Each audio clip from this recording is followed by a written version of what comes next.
So, where might augmented reality fit in the learning journey for a higher education student and also the educator who's facilitating the learning? So, let's look at a couple of these phases and look at where augmented reality might have the greatest impact.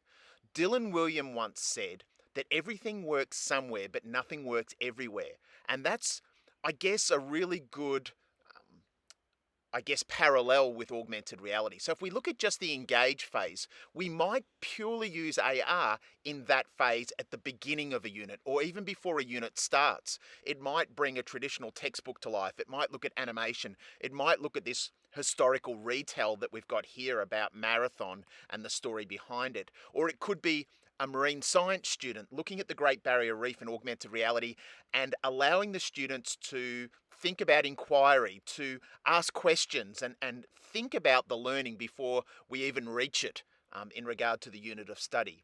Or it might be the explain phase. We might be pulling apart components. We might be looking at engineering and jet engines and how that actually works as part of the instructional phase. Or even more powerful, we might look at that elaborate stage where, say, an architect student has done their designs and they're connecting it to the physical space. Because where AR really flourishes is that ability to connect the digital with where it's actually going to be put.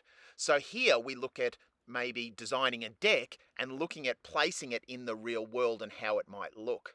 We might actually take that one step further and look at an application like Reality Composer, put in some animations, and look at how that space is actually being used in that context. So I've got some animations here that show how the user might actually use that deck in regard to sitting, looking at scale, looking at how things fit in the physical space. So, augmented reality is an incredibly immersive and powerful tool to use in the learning journey for higher education students. I guess my question to you is, where does it fit? Where does it have the most impact? Engage, explore, explain, elaborate, or evaluate.